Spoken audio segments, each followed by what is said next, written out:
अभिनव बहुत खुश होकर बलराज के घर पहुंचा था, लेकिन उसकी खुशी को तब नजर गई जब उसे पता निहारिका और बच्चों की माए वहां नहीं थी। बिंदु से बात करते हुए अभिनव को खबर मिली कि निहारिका कोर्ट में चली गई थी। ऐसे अभिनव ने बिंदु वादा किया कि वो उसे अपनी माँ से जरूर मिलवाएगा। बिंदु को अभिनव जब विश्वास हुआ तो अभिनव ने एक गहरी सांस ली और सब बच्चों से कहा, अभी के लिए मैं तुम सबको एक सेफ जगह पर ले जा रहा हूँ। क्या तुम सब मेरे घर चला पसंद करोगे? मेरा घर बड़ा है, बहुत घर भी है, तुम्हें वहाँ रहकर काफी मजा आएगा। क्या आपके घर पर बड़ा सा टीवी है? अभिनव की बात और उससे ये सवाल करने लगा। अभिनव को उसके सवाल पर हंसी आ गई। उसने हंसते हुए हाँ में सिर हिला दिया। अरे सब इधर आ जाओ, इन अंकल के घर पर बहुत बड़ा टीवी है।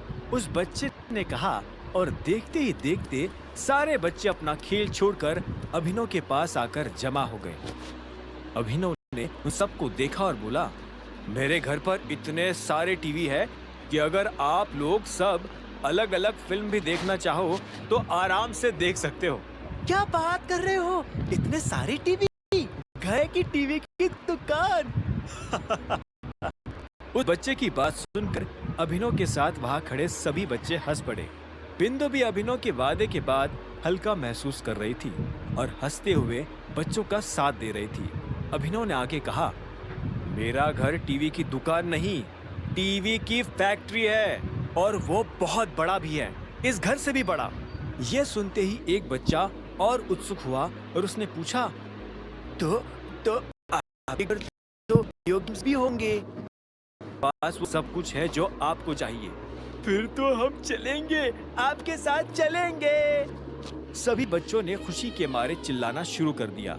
अभिनव उन बच्चों को ध्यान से देख रहा था और ठीक तभी उसके जहन में एक तस्वीर ताजा हो गई। उसे वो दिन आज भी याद था जब वो अपने माँ बाप से अलग हुआ था। अभिनव को ये भी याद नहीं था कि उसकी माँ की मौत कैसे हुई थी। एक दिन जब अभिनव स्कूल से घर लौटा तो उसने देखा कि घर पर माँ नहीं है और जब तक उसके पिता की मौत नहीं हुई तब तक उसे ये ख्याल भी नहीं आया कि उसकी माँ मर चुकी है। अभिनव का परिवार एक बहुत ही खुशहाल परिवार था। अभिनव को आज इस बात का मलाल हो रहा था कि वो अपने परिवार के साथ कितना कम वक्त बिता पाया था।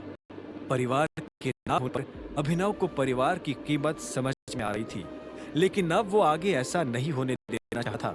अभिनव अपने आने वाले परिवार के लिए अपना सारा वक्त निकाल कर रखना चाहता था। वो अपने बच्चों को बड़ा और अपने हमसफर को हर एक बूढ़ा होते हुए देखना चाहता था।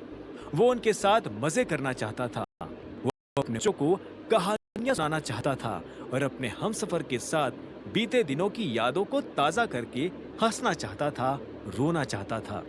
वो अपने हमसफर और अपने बच्चों के साथ एक ही बिस्तर पर चैन की नींद सोना चाहता था और इस बार अभिनव की इस नींद में कोई खलल नहीं डाल सकता था। अंकल चलो ना। एक बच्चे ने ये कहा और अभिनव अपने ख्यालों की दुनिया से बाहर आ गया। वो अपनी जगह से खड़ा हुआ और बच्चों से बोला, आप लोग खेलो, मैं 2 मिनट में आता हूँ। इतना कहकर अभिनव बलराज के घर के अंदर दाखिल हो गया। उसने देखा कि बलराज ने विस्की की बोतल खोल रखी थी। जैसे ही उसने अभिनव को अंदर आते देखा तो वो अपनी जगह से खड़ा हुआ और बोला, तुम ठीक हो? अभिनव के चेहरे पर आए बदलाव को बलराज साफ तौर पर देख रहा था। अभिनव ने भी हाँ में सिर हिलाया और बोला, हाँ मैं ठीक हूँ। क्या तुम इन बच्चों को मेरे घर भेजने का इंतजाम कर सकते हो? वहाँ पर मेड्स हैं, वो इन सब का ध्यान रख लेंगी। फिलहाल के लिए मैं इन्हें वहीं रखता हूँ। बलराज ने हाँ में सिर हिलाया और बोला, कोई दिक्कत नहीं है, मैं कल सुबह छुड़ दूंगा। थैंक यू, अब मैं चलता हूँ, अभिनव ने कहा और वहां से निकल गया। जब तक अभिनव बाहर आया तब तक काफी रात हो चुकी थी। वो अपनी गाड़ी की तरफ जा ही रहा था कि इतने में वहां और एक गाड़ी आकर खड़ी हो गई। गाड़ी दरवाजा खुला और उसमें से अनन्या बाहर निकली।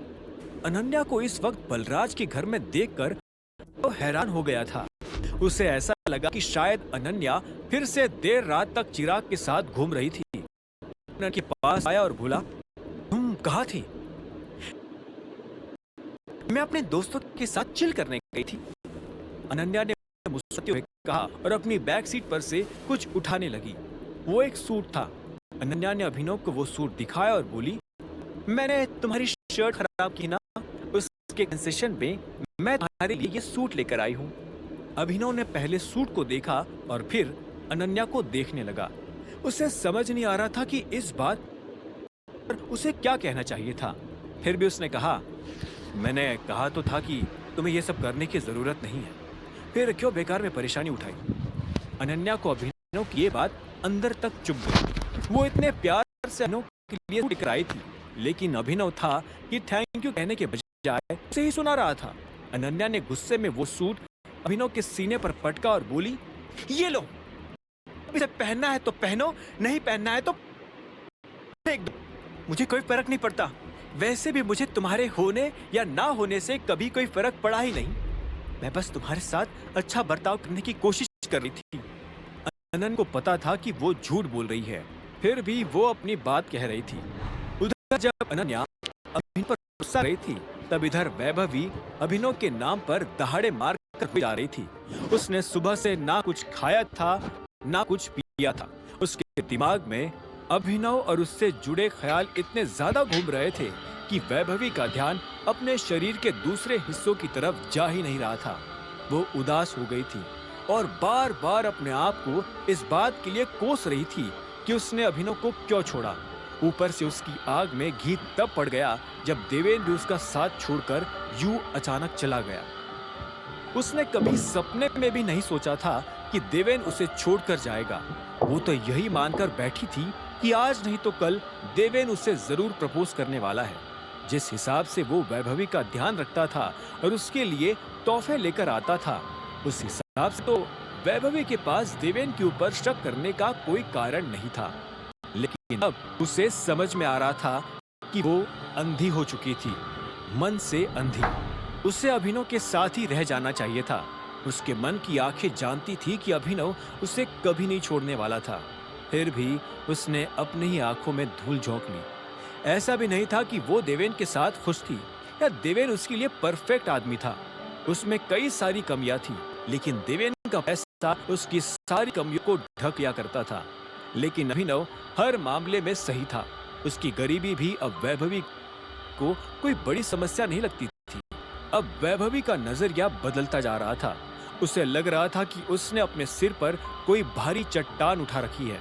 उसने दरवाजा खोला और बाहर बैठी हुई ट्रेसी को ठंडी नजरों से देखते हुए बोली, तुम यहाँ क्या कर रही हो? यह सुनते ही ट्रेसी ने एक गहरी सांस ली और बोली, मैं तुम्हारी बेस्ट फ्रेंड हूं ना।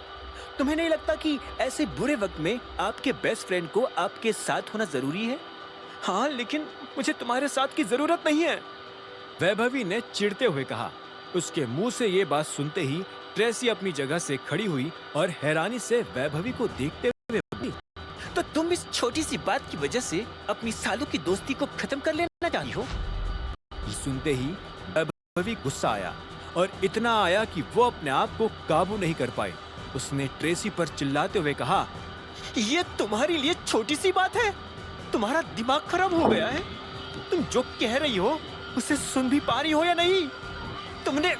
तुमने मेरी जिंदगी बर्बाद की है। तुमने मुझे कहीं का नहीं छोड़ा। इतना कहते हुए कब वैभवी की आंखें भर आई, उसे पता ही चला। ट्रेसी उसके मुंह से ये सारे इल्जाम सुनकर हैरान हो गई थी। उसे ऐसा लग रहा था कि वैभवी की जुबान जहर उगल रही है। क्या किया मैंने ऐसा? ट्रेसी ने पूछा। वैभवी को इस सवाल की उम्मीद नहीं थी।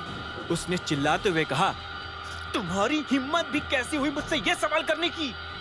ऐसा नहीं था कि वैभवी की बातें ट्रेसी को समझ नहीं आ रही थी। वो बस जानबूझकर नादान बन रही थी। वैभवी ने अपनी नादान दोस्त को सारा मसला समझाने के लिए कहा, तुम्हें पता नहीं है तुमने अभिनव के बारे में मुझसे क्या कहा था? तुम ही थी जिसने अभिनव के खिलाफ मेरा ब्रेन वॉश किया था।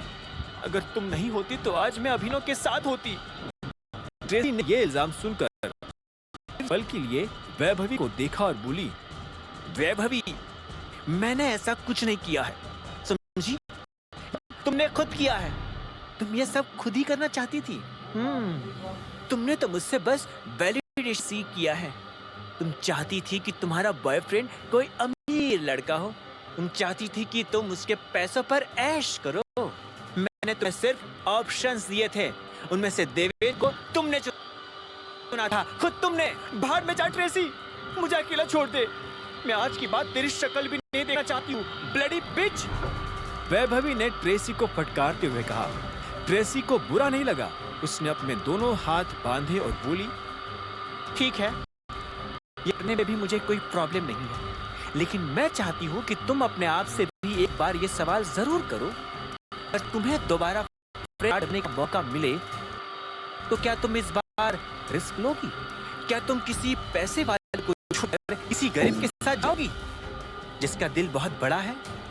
जवाब तुम्हें पता नहीं होगा, लेकिन मुझे पता है। तुम सिर्फ और सिर्फ पैसों को चुनोगी, और हर बार चुनोगी, चाहे बाद में तुम्हारा ये हाल ही हो जाए। इतना कहने के साथ ही ट्रेसी वहां से निकल गिरी, लेकिन उसके शब्द वैभवी के ध्यान में छप से गए थे। उसने ट्रेसी के जाने के 5 मिनट बाद दरवाजा बंद किया और ये सोचने लगी कि अब उसे आगे क्या करना चाहिए। वो एक भली चंगी जिंदगी जी रही थी। देवेन उस पर पैसा लुटाता जा रहा था, लेकिन उसके जाने के बाद ना वैभवी के पास पैसा था, ना सेविंग्स, ना गोल्ड। उसके पास रह गए थे तो सिर्फ कपड़े, जूते और बैग्स। अगर इस वक्त उसे कोई नौकरी नहीं मिलेगी तो वैभवी की जिंदगी खत्म हो सकती थी, लेकिन उसे ये नहीं पता था कि उसे ये जॉब मिलेगी कैसे। वो ये सब सोच थी कि तभी उसके दिमाग में सच ख्याल आया। उसे लगा कि शायद सनी को दिवेन की कुछ खबर हो और वो उसको नौकरी दिलाने में मदद कर सके। इस वक्त वैभवी सिर्फ जिंदा रहना चाहती थी और जिंदा रहिए वो कुछ भी कर सकती थी। वो 1 घंटे में तैयार हुई और बस पकड़कर सीधा एलन डीरेल के ऑफिस के बाहर पहुंच गई। उसने ऑफिस को बाहर से देखा और एक गहरी सांस लेकर अंदर दाखिल हो गई। जैसे ही वो रिसेप्शन पर पहुंची तो रिसेप्शनिस्ट ने उससे पूछा, yes ma'am, how may I help you? Vaibhavi अपना मुंह खोलने से पहले एक बार झिझकी। उसके दिन एक रात में कितने बदल गए थे, इस बात पर उसे विश्वास नहीं हो रहा था। वैभवी ने अपना दिमाग शांत किया और बोली, मैं यहाँ मिस्टर सनी से मिलने आई हूँ। ओके, लेकिन क्या आपके पास उनसे मिलने के लिए अपॉइंटमेंट है? नहीं, लेकिन मेरा उनसे मिलना बहुत जरूरी है। मुझे उनसे कुछ जरूरी बात करनी है। प्लीज आप उन्हें इन्फॉर्म कर दीजिए कि उनसे मिलने के लिए वैभवी आई है। वैभवी की जुबान ऐसे चल रही थी जैसे कोई मछली तड़प रही हो। रिसेप्शन पर खड़ी लड़की ने वैभवी को एक पल के लिए देखा और फिर सनी को फोन मिला दिया। गुड मॉर्निंग सर, कोई वैभवी नाम की लेडी आपसे मिलना चाहती है। जी, ओके सर, उस रिसेप्शनिस्ट ने कहा और फोन काट दिया। वैभवी उम्मीद भरी नजरों से उसे देख रही थी। अब आगे क्या होने वाला था? क्या सनी की वैभवी से मुलाकात हो पाएगी? क्या वैभवी अपने पैरों पर खड़ी हो पाएगी, या वो फिर से अभिनव को अपनी जिंदगी की बैसाखी बनाएगी? वैभवी की ऐसी हालत देखकर क्या अभिनव का दिल पिघल जाएगा? इन सभी सवालों के जवाब जानने के लिए सुनते रहिए आगे।